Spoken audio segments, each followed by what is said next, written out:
جو دوسری بڑی اکثریت ہے اس کے ماضی کو مشکوک بنانا ہے اور حال کو مصیبت بنانا ہے اور مستقبل کو تاریک کرنا ہے۔ یہ وہ چاہتے ہیں ماضی کا مسئلہ،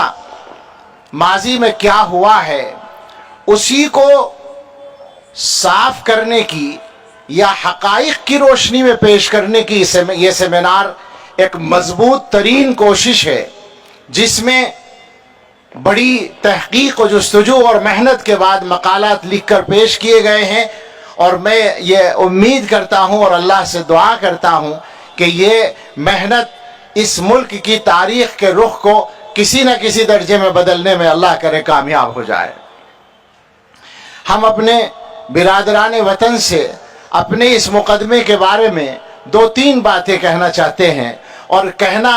اس لیے چاہتے ہیں کہ آج یہ مقدمہ پیش کرنے والی شخصیت ہماری مرکزی قیادت میں مرکزی مقام پر فائز ہے۔ آل انڈیا مسلم پرسنل لا بورڈ کے وہ صدر محترم ہیں، مسلمانوں کا جو مشترکہ پلیٹ فارم ہے، ان کی طرف سے یہ سلسلہ ہے۔ تو ہم یہ بات کہنا چاہیں گے، بعض باتیں آئی ہیں اپنے انداز سے، ہم ایک بات تو یہ کہیں گے کہ آپ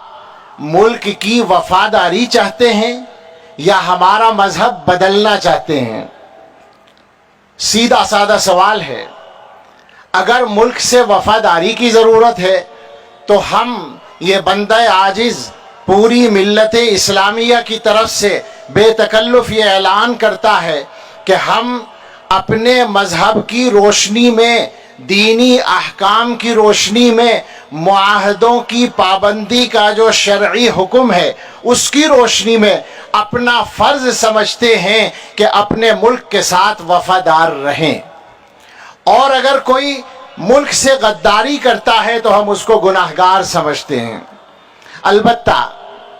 ایک گزارش کریں گے، معاف کریں ہمیں وہ طبقہ یا برادران وطن، ہم یہ چاہیں گے کہ جس طرح بے تکلف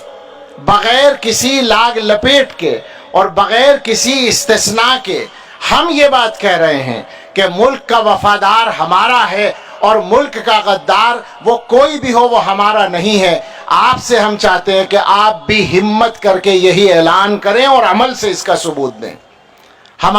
ہمیں شکایت یہ ہے کہ آپ بات تو ہم سے کہیں زیادہ کر رہے ہیں، آج ملک سے محبت کی، راشٹرواد کی، نیشنلزم کی آپ ہم سے زیادہ بات کر رہے ہیں، مگر اس میں آپ ایمانداری کا ثبوت نہیں دے رہے ہیں۔ یہ ہمیں آپ سے شکایت ہے۔ آپ اس میں فرق نہ کریں ہمارے مذہب کے ماننے والے اور اپنے مذہب کے ماننے والے کے درمیان، یہ فرق نہ کریں، اور یہ فرق آپ کر رہے ہیں، یہ ہمیں آپ سے شکایت ہے۔ دوسری بات، ملک سے وفاداری طے ہے، ملک سے محبت طے ہے، ملک کے مفاد کے لیے کام کرنا طے ہے، اور اس کا ثبوت ہمارا کردار ہے، اس کا ثبوت پورے ملک کے اندر پھیلے ہوئے مسلمان ہیں، پورے ملک میں پھیلے ہوئے ادارے ہیں، مسلمانوں کے ایمان کی علامت سمجھی جانے والے مدرسے ہیں۔ آپ مدرسوں کے اندر چلے جائیں، سارے مدرسے کھلی کتاب ہیں، کوئی مدرسہ ایسا نہیں ہے جس میں آپ آسانی کے ساتھ کسی بھی وقت نہ جا سکتے ہو۔ سب سے بڑا مدرسہ دارالعلوم دیوبند 24 گھنٹے کھلا ہے، کبھی بھی کوئی آ سکتا ہے اور آ کر دیکھ سکتا ہے۔ آپ جائیں، ہم ہندو بھائیوں کو دعوت دیتے ہیں کہ آپ آئیں ہمارے یہاں، ہم سے ملیں یا نہ ملیں، آپ جا کر دیکھیں کہ ہم کیا کرتے ہیں، تو ہمیں امید ہے کہ آپ کو اس بارے میں پورا اطمینان حاصل ہوگا۔ ہمارے کردار کا ثبوت وہ بھی ہے جو ابھی مولانا نے ایک جائزہ پیش کیا کہ ملازمتوں میں 3% اور قربانی میں 9%، اور اس کے علاوہ ہندوستان کی ڈی جی پی میں جو ہمارا کردار ہے، معاشیات میرا موضوع نہیں ہے، مگر جو میں نے سنا ہے اس کی روشنی میں میں سمجھتا ہوں کہ ہندوستانی مسلمان جو دوسرے ملکوں میں، خاص طور سے مسلم ملکوں میں رہ کر کام کرتے ہیں، ان کے ذریعے سے ہندوستان کو جو زر مبادلہ ملتا ہے وہ کسی اور طبقے کے ذریعے نہیں ملتا۔ ہمارا ملک کی خدمت میں جو ماضی ہے وہ بھی شاندار ہے۔ آج آپ تاریخ بدلنے کی کوشش کر رہے ہیں، آج آپ یہ چاہ رہے ہیں کہ ہمارے کردار کو مسخ کر دیں۔ آج آپ کو جلیان والا باغ تو یاد ہے، پشاور کا قصہ خانی بازار آپ بھول گئے جہاں انگریز افسر کے آرڈر پر گولی چلائی گئی اور 455 پٹھانوں کی لاشیں میدان میں تڑپنے لگیں، اور ہمارے قائد نے خان عبدالغفار خان نے اعلان کیا کہ اگر کسی کے سینے کے بجائے پیٹھ پر گولی ہو تو میں اپنی تحریک واپس لے لوں گا۔ آپ ہمارے ماضی کو صحیح تناظر میں دیکھنے کی کوشش کریں اور ہمارے حال کے کردار کو بھی انصاف اور ایمانداری سے دیکھیں۔ ہم آپ کو یقین دلاتے ہیں کہ ہندوستان کا مسلمان ہندوستان کے لیے ہر حال میں پابند وفا ہے، لیکن اسی کے ساتھ ساتھ یہ بات بالکل صاف لفظوں میں ہم اعلان کرنا چاہتے ہیں اس بات کا، یہ بندہ عاجز دارالعلوم دیوبند کا ایک ادنا خادم ہے جو ملت کا مرکزی ادارہ ہے، ملت کی مرکزی تنظیم آل انڈیا مسلم پرسنل لا بورڈ کے صدر محترم کی سرپرستی میں بات ہو رہی ہے، جمعیت علماء ہند سے بھی تعلق ہے، اور پورے ملک کے مسلمانوں کی طرف سے بے تکلفی کے ساتھ یہ اعلان ہے کہ اگر آپ حب وطن کے نام پر ہمارے ایمان کو لینا چاہیں تو ہم ایک لمحے کے لیے اس کام کے لیے تیار نہیں ہیں۔ ہم آپ پر یہ واضح کرنا چاہتے ہیں کہ ہمارا ایمان ہمیں ملک کی وفاداری سے نہیں روکتا، بلکہ سچی بات یہ ہے کہ اگر کوئی مسلمان ایمان سے ہٹتا ہے، اگر کوئی مسلمان ایمان سے پھرتا ہے تو وہ آپ کے ملک کے لیے بہت اچھا ثابت ہونا ضروری نہیں ہے، بلکہ مشکل ہے۔ جو اپنے مذہب کا اور اپنی ملت کا وفادار نہیں ہوگا وہ ملک کا وفادار بھی آسانی سے نہیں ہو سکتا۔ ہم آپ کو یقین دلانا چاہتے ہیں کہ جو مسلمان جتنا زیادہ اچھا مسلمان ہوگا اتنا ہی زیادہ وہ اچھا ہندوستانی ہوگا۔ اس کو آپ ہمارے کردار کی روشنی میں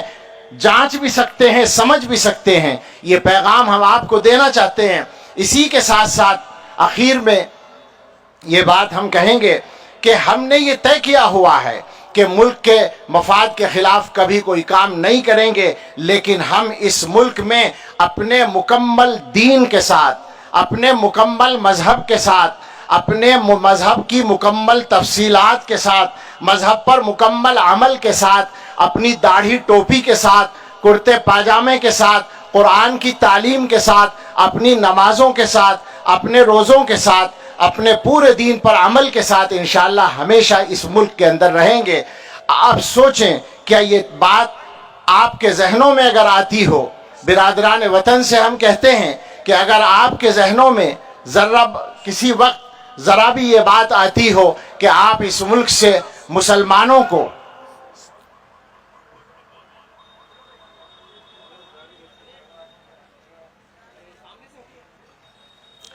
اگر کسی کے ذہن میں حاشیہ خیال میں بھی یہ بات ہو کہ وہ اس ملک سے مسلمانوں کا نام نشان مٹا سکتا ہے تو وہ احمقوں کی جنت میں رہتا ہے۔ ہم آپ کو یقین دلاتے ہیں، اپنی ملت کو یقین دلاتے ہیں، پورے ہندوستان کو یقین دلاتے ہیں کہ ملک کے یہ 25 کروڑ مسلمان اسی ملک میں رہیں گے اور قیامت تک رہیں گے اور اسی مضبوطی کے ساتھ رہیں گے انشاءاللہ۔ آپ ہم سے جو صحیح مطالبہ کریں گے ہم اس مطالبے کو یقیناً پورا کریں گے۔ آپ ہماری تاریخ کو مسخ کرنے کی کوشش نہ کریں، ہمارے حال کو بدنام کرنے کی کوشش نہ کریں، اور مستقبل کی اگر بات ہے تو ہم آپ سے بے تکلف کہتے ہیں مستقبل آپ کے ہاتھ میں نہیں ہے، مستقبل اس کائنات کو پیدا کرنے والے کے ہاتھ میں ہے، اور اس کے اوپر ہمارا ایمان ہے کہ انشاءاللہ وہ اس سرزمین کو ایمان والوں کے وجود سے بارونق رکھے گا۔ اللہ تعالیٰ ہر مسلمان کے ایمان کی، جان کی، مال کی، عزت و آبرو کی حفاظت فرمائے، اللہ اس ملک کی حفاظت فرمائے، اور اس ملک کے مفاد کے خلاف کام کرنے والوں سے اللہ تعالیٰ اس ملک کو نجات عطا فرمائے۔ آمین وآخر دعوانا ان الحمدللہ رب العالمین۔